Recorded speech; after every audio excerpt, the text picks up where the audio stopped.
So a lot of you guys left positive feedback on the Warzone 2 best loadouts. So I wanted to give you guys the top 5 best class setups in Modern Warfare 2. This is for multiplayer, not ranked play. If you guys want to see top 5 ranked play video, I'll put it in the comment section, pinned comments, so you guys can check that out. But this is going to be from Modern Warfare 2.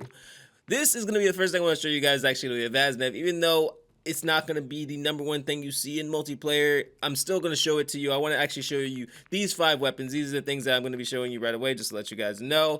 I'm not going to leave you guys like blind. It's going to be the Vaznev, the M4, the Lachmann Sub, the Cast-Off 74, and the TAC 56. Just letting you guys know. All right, so starting out with the Vaznev. Now, you don't need this variant of it. It can be the regular Vaznev. Doesn't even matter. This is literally just cosmetic. So I put on the Brune Pendulum. This is for the vertical and horizontal recoil control. This is very, very vital. Now, you don't even really need to tune it, but I did put tunings just for you guys, because I know you guys like tunings in videos. It's just like, oh, nice tunes. Sometimes tunes actually hurt your gun. But I'm going to give you guys the bare minimum of tunes that will actually either help your gun or make it so that there's no negatives. So, the only downside to the cons is the aim down, sight speed, and aiming stability. I increased the gun kick control by 0.18 inches, and I did not change the weight because it's not necessary. Put on the CAS-1 381mm. For damage range, hipfire accuracy, and bullet velocity at cost of aim down, sight speed, and hip recoil control. I increased the damage range by 0.21 inches and the recoil steadiness by 0.19 pounds. Now, here's something you have to keep in mind. Even if you have the lowest recoil gun possible, it doesn't even matter if you actually can't raise your gun fast enough to kill the enemies.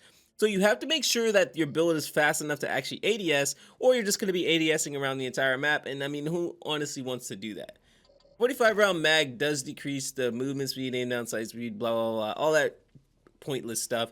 You can take it off if you don't want to run it. If you take that off, you can actually put on the FSS Shark Fin because there's no downside. But I know a lot of people actually want a lot of bullets, so 45 round mag is optimal. Put on the True Tac Grip for the sprint to fire speed and aim down, sight speed, the cost of recoil control. But trust me, you're going to have fantastic recoil control by the end of this.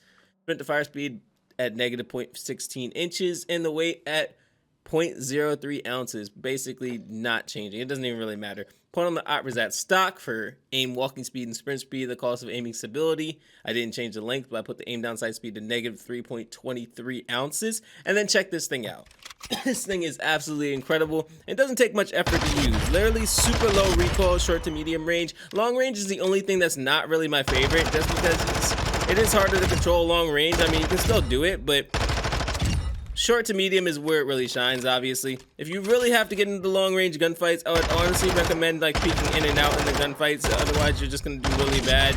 Like I said, this thing shines short to medium range, so keep it at that range. You have to engage in the long-distance gunfight. Get shot off, peek around the wall, and see what you got to do. Stick to the short to medium, and you will do very, very well.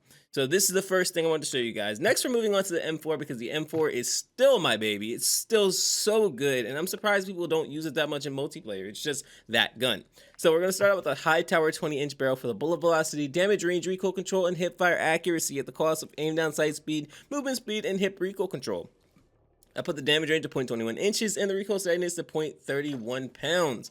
Put on the Schlegger Peck box for aim down, sight speed increase with no cons. If you want to tune it, you can, but as you guys see, I don't really feel it's necessary. Maybe increase the sprint to fire speed if you really want to. It doesn't really go that much further beyond like 0.09 ounces, so you can do that. If you want to increase the aim down, sight speed, then you can, but it's going to decrease the aiming down stability, so it's not really necessary, but if you want to do that, feel free. Like I said, it actually does hurt the accuracy though, as you guys see. So whichever you want to do is literally up to you. But Demo Precision Elite Factory.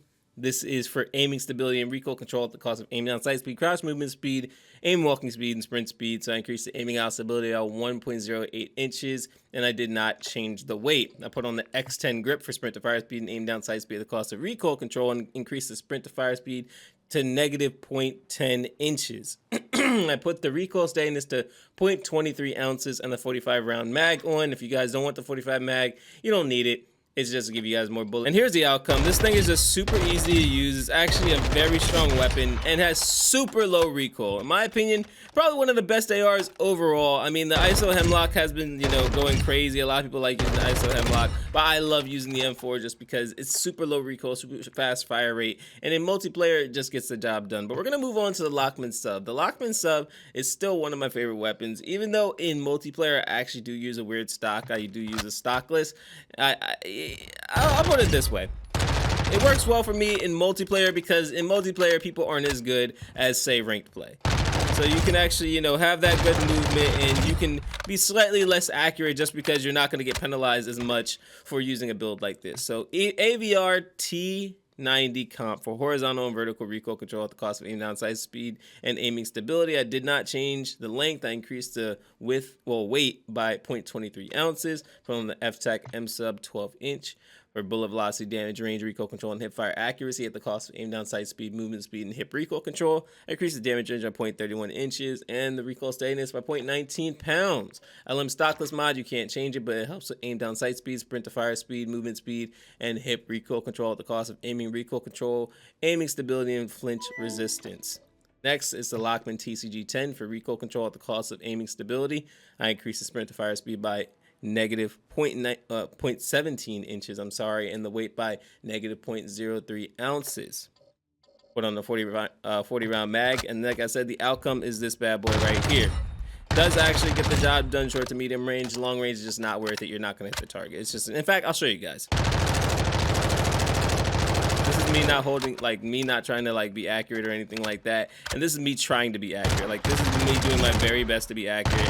It is kind of hard to control at long range, so unless you have amazing godlike accuracy like Cheney Waney here, do not try to go for the long range gunfights. You're just going to miss most of your shots. So stick to the short to medium range. Short to medium range, fantastic. It gets the job done. Long range, you're most likely going to miss unless you have good accuracy like me. So next is the Cast-Off 74U. This is my baby. I've loved this gun since the start of this game, and this is the build I've been using since the start of this game because it's just been consistent.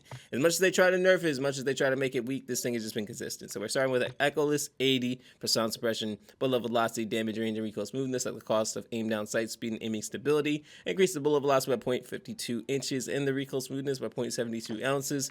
Put on a Schlager Peck box for aim down sight speed with no cons. Now, if you want to increase aim down sight speed some more, you can, but I would most likely increase the sprint to fire speed some more and then most likely keep it at that. Atrazat stock for aim walking speed and sprint speed at the cost of aiming stability. I increased the aiming out stability at 0.08 inches and I did not change the weight. Put on a Demo X2 grip for recoil control at the cost of aiming stability. And I put the sprint to fire speed to negative 0.25 inches. And I increased the recoil steadiness by 0.29 ounces. And put on a 45 round mag. Here's the outcome. This thing is amazing. Get ready for it. And very little effort. You barely have to try to actually use this weapon. Now the downside is long range. It can bounce up a little bit like you guys saw. All you guys have to do is literally hold the thumbstick down. Like if you want to use this gun and do really good with it, hold the thumbstick down slightly. As you guys see. Super easy to use. I can't think of an easier weapon to use. Plus, the beautiful thing about this is basically a hybrid weapon. Like, it acts like an SMG because of the fire rate, but it also acts like an assault rifle because of the range. Range and fire rate makes this thing a fantastic weapon, and honestly, if you use this, you're gonna have a fantastic time in multiplayer. And like I said, if you miss a few shots, it's not really gonna be punishing just because, bro, it's multiplayer. So, last thing I want to show you guys is the Meta Attack 56 is for multiplayer. This is exclusively for multiplayer, so make sure this build you have is for multiplayer. Don't try to put it in ranked play or anything like that. It's just not going to work. So, Harbinger D20. I don't even think you can have the Harbinger D20 for multiplayer. I mean, for a ranked play. So, sound suppression, bullet velocity, damage range, and recoil smoothness at the cost of aim down sight speed, aiming stability, and aim walking speed. With the bullet velocity at 0.65 inches and the recoil smoothness at 0.77 ounces. I have the 17.5 Tundra Pro barrel for damage range, hip fire accuracy, and bullet velocity at the cost of aim down sight speed, hip recoil control, and put the damage range at 0.30 and aim walking speed to negative 0.27 pounds. I have the 40 round mag and then the FSS combat grip. But here's the thing. This helps with the recoil control by increasing the sprint to fire speed by negative 0.20 inches. I also have the recoil steadiness to 0.71 ounces, but you can actually balance that out if you want to have more aim down sight speed. Here's the big thing, the TV Cardinal stock. I have this for aim walking speed and sprint speed And the downside is aiming stability. Now I increased the aiming out stability at 1.86 inches and the aim down sight speed by negative 1.94 ounces. Now check this thing out. Has a kind of slow ADS, so I can actually help you guys out if you guys want better ADS. But as you guys see, there's basically zero recoil, and you can just like basically ADS and walk very fast. Like you're gonna be strafing around very quickly. You're not gonna have to really worry about being a very slow stationary AR. You're gonna be very good with that. Now here's the thing: if you guys want to have more, more ADS, so you don't have to worry about that, there's actually some alternatives. You can use the demo clean shot grip. Now if you use the demo clean shot grip, what you're going to do is you're going to increase the sprint to fire speed by about 0.13, and you're going to have the aim down sight speed increase by about about 74. Now here's the thing: the tuning is going to change a little bit, but the ADS is going to be better. Now as you guys see, ADS is a bit better. If you want to make it even more better, I'm going to give you guys another option. Now the other option is, well, I already adjusted this, so there's only basically one other option, and that's either changing the Tundra Pro barrel so you don't actually give up so much damage range. You're going to be sacrificing your damage range, but if you don't want to do that, you can just leave it at that. I would highly recommend it though if you want to just have more of an advantage. And then the Harbinger, you can actually balance that out. You can actually even go backwards if you want to and prioritize aim down sight speed instead of recoil smoothness, as long as you keep the bullet velocity like that. And that way you have a better ADS. As you guys see now, much better ADS. It does bounce a little bit more, so it's whatever one you want to choose. Either way, it doesn't really matter. You're still going to have super low recoil, and it's still going to be a fantastic gun. But these are the two options, whether you want a super low recoil build or a better ADS build with fantastic mobility. Like I said, this build right here has fantastic mobility, so pick which one you want to use and let me know in the comment section down below which class setup helped you guys out.